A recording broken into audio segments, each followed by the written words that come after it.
Welcome back to another episode of the Sports Den Podcast. I'm your host, Jonathan Hooker here, and let's get straight into the video. So, this video, Super Bowl 58 just happened. So, this is my reaction to the game. Number one, Patrick Mahomes, he's in his own category when it comes to quarterback play in today's football league. Because you have to think, we brought up Josh Allen saying, oh, Josh Allen might be 1A. Josh Allen might be 1B to Patrick Mahomes 1A. Patrick Mahomes knocked him off. Then they brought up Joe Burrow. He knocked him off. So now we've come to a sense that Patrick Mahomes is in the league of his own. Because when we think about it, we can have a debate about the best running back in the league. We can have a debate about the best wide receiver in the league. We can have a debate about the best offensive lineman in the league, defensive lineman, linebacker, and secondary player, corner, safety, it doesn't matter. There's always a debate to be had. But when it comes to this quarterback position, Patrick Mahomes is undeniably number one. And last night showed me how great he is right now in such little time that he has been playing in the league. Because you have to think, most of the people we call legends, they didn't start winning until their 30s or later on to their career. Patrick Mahomes is winning now. So, with that being said, the GOAT conversations, they have to stop immensely. They have to stop because we have to think, Tom Brady won 7 Super Bowls. 7 Super Bowls. You know how hard that is? Winning 7 Super Bowls is like winning the lottery multiple times. It's so hard to do that. And now, with Tom Brady, has a leg up on Patrick Mahomes because he has beaten Patrick Mahomes in the late parts of his career.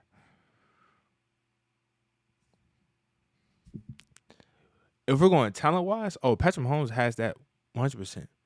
Patrick Mahomes, you can say he's the easily the most talented quarterback that we have seen. But Patrick Mahomes rests his case, undeniably, because every time in the game I saw the Chiefs, they had their moments where they were flustered or angry, but at the same time, Patrick Mahomes came in, did what he needed to do. He knew that the game was going to be won in his hands. So when he did that, Patrick Mahomes fulfilled his promise, winning a championship for the Kansas City organization. Next, Brock Purdy had most of the times to seize the moment to where the game manager comments could be at cease, but you have to think the game was lost in Brock Purdy's hands. Every time you thought the 49ers were going to get away somehow or the 49ers were going to start making their run, Brock Purdy just couldn't put the exclamation point on. Because there was multiple missed throws that he had where you thought, oh, if that would have happened or if that was on target, they would have won. You were up 10. I'm not blaming Brock Purdy for everything, but the Brock Purdy conversation where he's amongst the elite has to cease. Because in the playoff games, when it comes due time, your quarterback rises up to the challenge and he wins. The Lions game, you can say he rose up to the challenge and won that game. You can, but you have to remember, the weapons that he has is at a luxury in today's league. But I will say, Brock Purdy's not trash. Brock Purdy's not average. He's good, but let's cease that he's amongst the elite. Okay, because The missed throw to Debo in the fourth quarter, to start the fourth quarter like that, gotta hurt. George Kittle, missing one to George Kittle, has to hurt. And the ball where he threw the Ayuk, it was 50-50. Ayuk lost track of the ball, and he was rushed. So it threw the playoff just a smidge. But you have to think, there was no reason why they shouldn't have won that game. And another thing, Brandon Ayuk only having 6 targets compared to Debo's 11. It had me thinking, the best pure wide receiver on that team is Brandon Ayuk. Brandon Ayuk was getting open time and time again. Whenever the ball was delivered to Ayuk, Ayuk had some sort of separation. So I was like, oh, he can gain a couple yards at that. Or Ayuk's going to get that ball. With Debo had a separation. He just couldn't reel it in. Sometimes Debo wasn't there to get the ball because Trent McDuffie played a heck of a game last night to where he had Debo in the box, you could say. He had Debo flustered. He had Debo moving so much from being on the line to in the slot to even being in the backfield to somehow get him the ball. So I was like, the 49ers, I don't know. Because you want to know who the 49ers, the most impactful player for them? Juwan Jennings. A guy that is headed to free agency who's finna make a bag because of his performance in the Super Bowl. And the question is, will the 49ers spend that money to get him back? Because Ayuk's going to free agency as well. And we just don't know what's going to happen with this 49ers team on the offensive side. But, it's just so much that went into this game to where I was like, like Kyle Shanahan.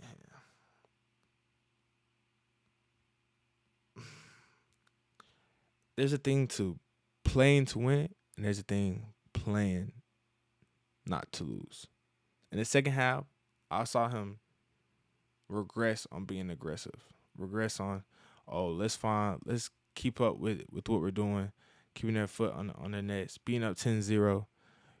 I saw more conservative, and I was like, why? Just why, And going 3 for 12 on third downs just won't cut it in the Super Bowl.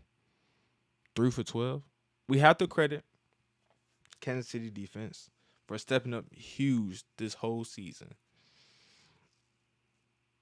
Because what they did, it goes underappreciated, I would say. With Snead and McDuffie being one of the better cornerback duos, being locked in the secondary. Justin Reed, who's been underappreciated in today's league for years. And Nick Bolton. Nick Bolton's a beast. You have Chris Jones, George Karlaftis, who did just enough to make things hard on Purdy, to where sometimes Purdy had to maneuver in the pocket to where he didn't want to go, to where he had to make a tough throwing angle, and sometimes the ball just wasn't getting there. And we had to think, both defenses kept their teams in the game. When I saw Dre Greenlaw go out, I was like, oh, that's going to cause a little miscommunication. Because Dre Greenlaw and Fred Warner were so in sync, you thought, hey, they just knew where they needed to be. One could look at another. They could be thinking, okay, let's change this. Or they'll just have their own vocabulary to where things could just fall into place to where, hey, move back a little bit, or hey, the A gap's open, or the B gap's open, like, go ahead and rush that. That's just how, when I saw Dre Greenlaw going down, I was like, the Chiefs are going to find a way to win the game because of that. Or the Chiefs are going to find a way to expose that matchup. And the Chiefs did what the Chiefs did. But we have to think. Not knowing the overtime rules is beyond me. The rules were set this summer, saying both teams would get a possession. Once I saw Kyle Shanahan bring out a field goal team, I said, oh, they lost. Because you have to think, with Patrick Mahomes, every team knows in any given situation, Patrick Mahomes is more than likely than others to outdo the opponent. Because if the opponent gets 3, he's getting 7. If they get 7, he's matching that 7. Mahomes is just a player that will find a way. And he did it. I have to just say he did it because everyone wrote off the Chiefs by week 5 or 6 because we saw Rashee Rice dropping passes. We saw Travis Kelce lose a step. We saw MVS dropping passes. And now MVS scored a touchdown. Rashee Rice becoming Patrick Mahomes' other security blanket or another go-to target. So now in my head I'm like, are they really about to win this football game to where they are now going to be looked at favorites for next year? And B, I'm looking at this like I have to sit here and think, can they go back to the Super Bowl again? And the answer is yes. And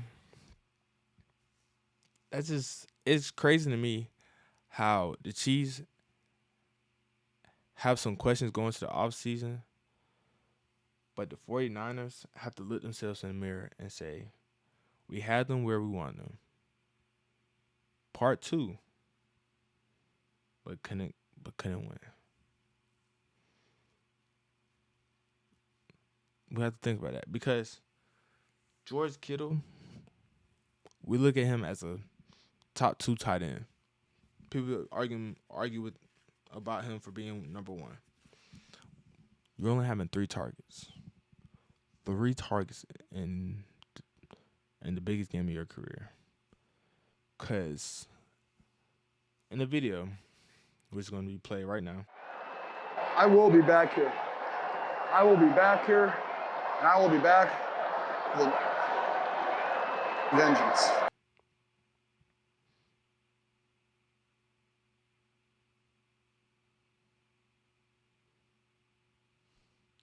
You said that you're going to be back. I'm thinking, hey, the 49ers have a chance to be back. They are probably going to be back. But you only getting 3 targets. You should have said, hey, like, if we can't get nothing going on offense, come find me. Because George Kittle create mismatch opportunities to where you can line him up on the inside with the linebacker. He's too fast. You can line him up on the outside. He's too big for a corner and a safety. So to me, it's like, why wasn't George Kittle involved more? It just stuck with me to where I said, at times in games, where's George Kittle?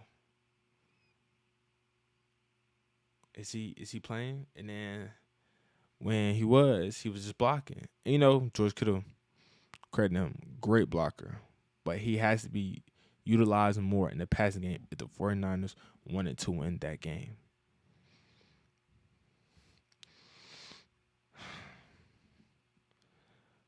And we have to think, the block extra point,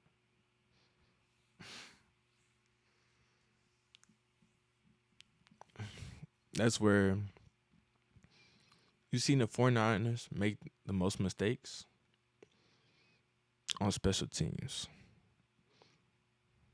The block extra point, the mishap on the punt. Both of those things turn into points for the Chiefs. A touchdown and a field goal. That's why the three phases of football are as equally important to one another. Because if the offense not going, you can rely on the defense. Then you can count on your special teams to flip the field through the punts, or convert points through the kicking game. And that's where I sat here and ponder. Okay, so what really are we going to make of this? So right now, to me, we have to see an improved version of Brock Purdy, because the game manager title for him, it might be still on throughout the offseason. To me, he is, because the same mistake Jimmy G made for the 49ers, the overthrow, you could put it side by side with him and Debo. An overthrow that could have won them the game. And that's no discredit, because I do think Brock Purdy is better than Jimmy G. But if Brock Purdy wants to be inserted into a conversation to where we can look at him as a perennial MVP candidate, he has to win them the big one, or win them games convincingly because of him. Because when you look back and watch the 49ers offense, Christian McCaffrey zone run, Christian McCaffrey stretch, Christian McCaffrey check down, or Christian McCaffrey on the option route.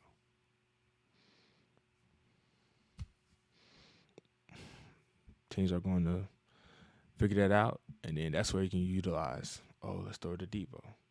Let's throw it to Ayuk. Let's throw it to Kittle. But last night, it was Jennings, Debo, sometimes Ayuk, barely Kittle. Kittle had one crucial play to where he stretched out for the first down. After that, no more Kittle. And shout out to Andy Reid for not losing his composure when Travis Kelce started yelling at him, bumped him with his chest, because that's just not right. Regardless of your status with the team, whether you're the star player, superstar, to a bench player, it's just not right to go up to the head coach. I get expressing your emotions in a way like, "Hey, coach, why aren't we running this for me? Just give me the ball and I'll get it going." But yelling where you're red and you're bumping into your head coach during the game, it's just not right. I think that was swept on the rug because they won. Because if they didn't win, that's number one thing people are going to ask Andy Reid. What would be the outcome in that situation? But since they won, we're thinking, hey, it's a moment where two guys is one to win equally as bad as one another. So now, congratulations to the Chiefs for winning back-to-back Super Bowls. 49ers, we have some decisions to make in free agency, with Ayuk heading to free agency, with Jennings heading to free agency. And